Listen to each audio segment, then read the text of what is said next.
Justice, Cassie, Derek, Maverick, and Calvin are all on the field waiting for the older class of heroes to arrive.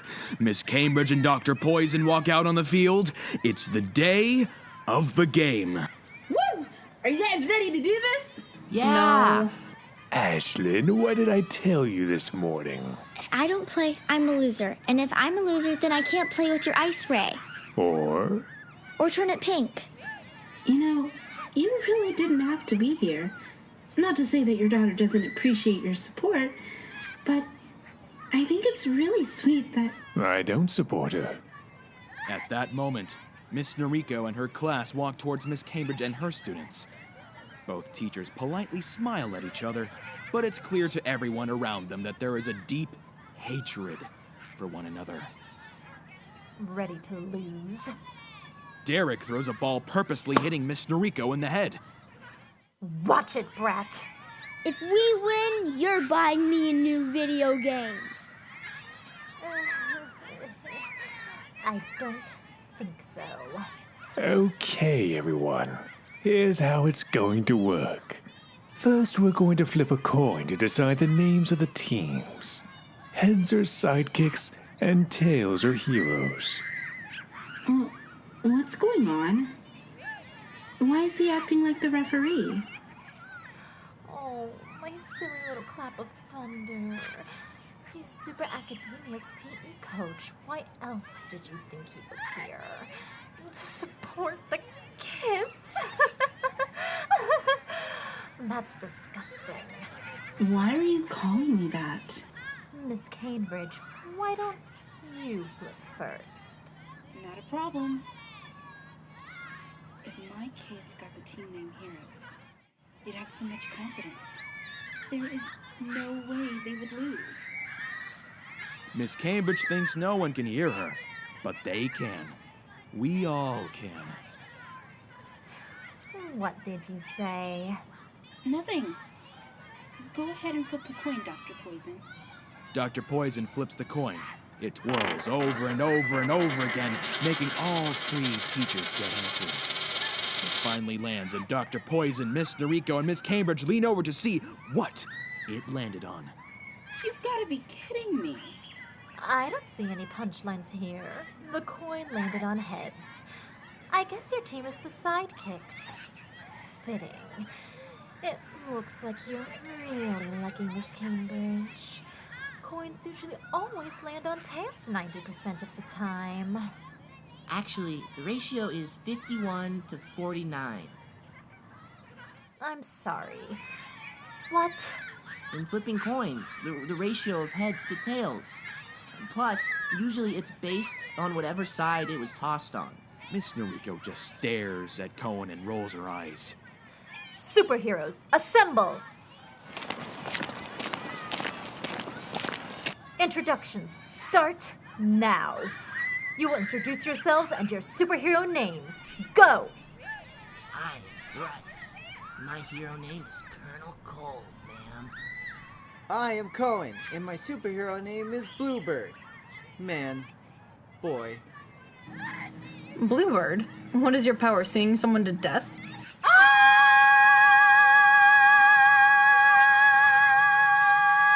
As Cohen, or Bluebird, or Man Boy, screams, his voice knocks down every tree within a 5-mile radius. Never mind. I'm Madeline, but you can call me Maddie. My hero name is Jaguar. Well, it's nice to meet you all. Would you like to meet my class? No. Not really. All right, teams, here's the rules. We go one round of dodgeball.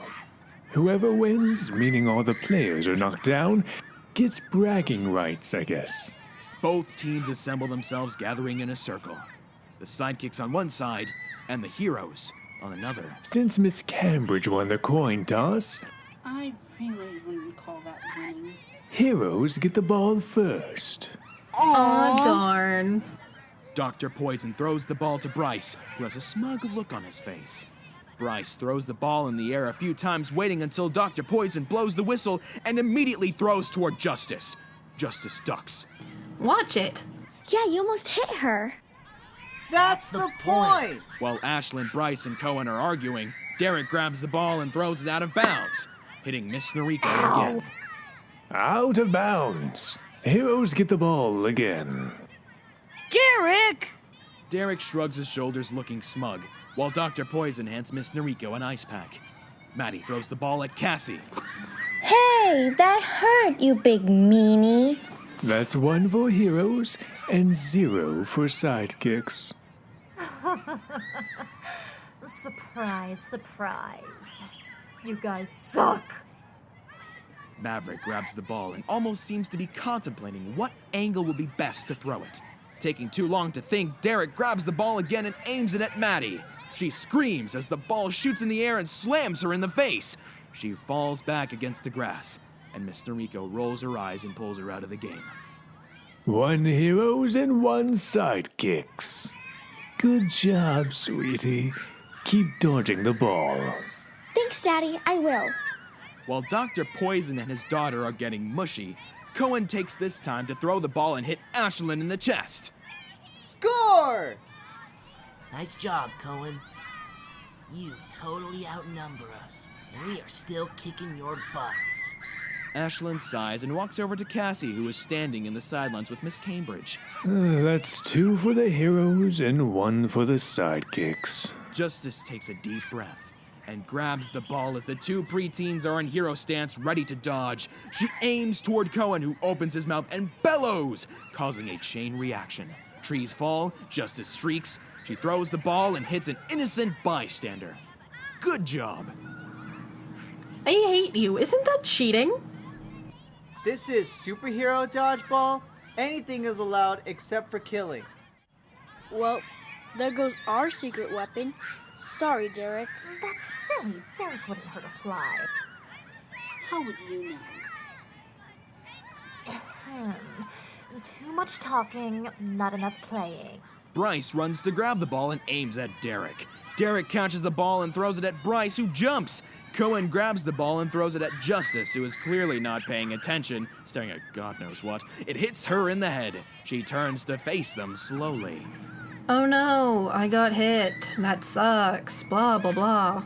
Justice walks over to the sidelines. On Team Sidekicks, there are 3 players left. Calvin, who somehow throughout the whole game has not even been aimed at while he stared at a monarch butterfly, Derek, and Maverick. On Team Heroes, Bryce and Cohen. Amazing! To add to the excitement or confusion, depending on your point of view, I think I'm going to use their hero names. The Fry runs over to Mr. Countdown and nudges him out of his butterfly stupor. Mr. Countdown takes the ball and seems to be calculating in his head. I have a 2% shot at hitting one of them. Based on their speed so far, it doesn't seem very likely. Are we in math class right now? I forfeit my spot in this game. You can't forget your spot in this game. Forfeit, not forget. Let's get back to the game. Calvin, Mr. Countdown, drops the ball and walks over to the sidelines, even though technically he wasn't out. That leaves 2 against 2. The final score is... I said the final score is... Dr. Poison, the final score. What? Oh, right. Heroes 3.5 and sidekicks 1. The Fry and the Plunger huddle together for a minute mumbling. Literally, they're mumbling before they clap their hands, and the Plunger grabs the ball and throws it at Bluebird Manboy, who once again dodges. Bluebird Manboy then grabs the ball and twirls it on his finger before throwing it in between the 2 sidekicks. This goes back and forth for a while. Colonel Cold throws it at the Fry, who ducks and it hits. Oh, that violates at least a few child protection laws. 15 minutes later. Ready to be knocked out? Little potato? I'm not a potato! And then, in an interesting turn of events, Maverick's whole body turns red like a bottle of ketchup. Except he's on fire. Literally on fire. And throws the ball, knocking Cohen down. The ball that was once full of air has melted. You better not let those little brats beat us, Colonel Cold, or you'll be doing ice skating laps for a year. Fun fact, Colonel Gold hates ice skating with a passion. I do too. Have you tried that? It's hard. Heroes 3.5 and Sidekicks 2. But we don't have a ball anymore, Miss Noriko. We can always play hide and seek. I'm not playing hide and seek. Scared you're gonna lose to little kids? I think he is. Bryce is scared. Bryce is scared. I am not. Fine. Let's do this. We'll hide first. And you have to count to 10. Don't forget to close your eyes. I know how to play hide and seek. And no cheating. I got it. 1, 2, 3, 4, 5. In another turn of weird events, the Fry and the Plunger are actually working together and have somehow managed to convince their 6, older, supposedly more 7, wiser schoolmate 8, to play hide and seek. 9, 10. Bryce begins looking all over the park. By now, everyone who is no longer in the game has lost interest and is eating lunch, including myself. I like pizza. Kind of. It depends on my mood. But today, we are having pizza. And about 10 minutes later, Bryce comes back to the group huffing. I can't find them. I think the little runts got lost or something. Bryce doesn't finish his sentence as he looks over at the group of kids. There are the Plunger and the Fry, Derek and Maverick eating their lunch and trading cookies. The tree is our safe spot. You lose. You never mentioned a safe spot. There's always a safe spot in hide and seek. Yeah, I thought you said you played this before. Bryce looks like he's ready to kick their butts until Cohen pulls him back and Miss Noriko places her hand on his shoulder. Well, congratulations. The Sidekicks won. Not by score, of course. You managed to outwit all of my kids. I guess that makes us the heroes, doesn't it? Not by a long shot. You're still sidekicks, but now you can hold that title proudly. And now for your prize. I'll take one of your little brats off your hands. I volunteer Tattletale Ashley as tribute. Hey, That's okay, Ashley. my name's not Ashley. You weren't a really good superhero anyways. You're both wrong. I won't be taking Aslan. That's not my name either. I will take Maverick. He's coming into his powers nicely, and it's clear he's not just a fry cook. You can't do that. She can't do that. Can she do that? Well, when a hero starts coming into his powers, real powers, he usually goes to the elite class. The elite class? Really? Later, losers! Traitor! Maverick runs over to stand next to Bryce, who continues to glare at him. Well, it's been fun. Now, if you excuse us, we have to break in our new classmates. Let's go, elites. Daddy, we won. Yes, your team did. And you were the second kid to get hit. I guess that means my ice ray stays black. Thank God. Nope, you said if I played, I'd get to turn it pink. But which shade of pink? There's so many, and choose wisely because there's no turning back. Dear God, what have I done? And now it's time for another super historical fact. Cassiel Wilkins is much like Maverick Grayskull. Well, aside from the fact that she still has her parents are human, which is unusual for a superhero. But then, is she really a hero? No one can say. All that we know is that she can grow her hair at the usual human speed of... Okay, she's clearly not a hero, but her parents think so, and that's all that matters. We just hope this doesn't lead to a disappointing future ahead where she eventually decides that she should become a villain like that one chick that played with plants a lot, a little too much, and then she kind of went psycho, and I don't know, I didn't read the comics, but apparently it was a big thing. So, best to avoid that, best to avoid the cliche. You know what I'm talking about? Anyways, stay tuned for another episode of Sidekicks and another super historical fact. Thank you for listening.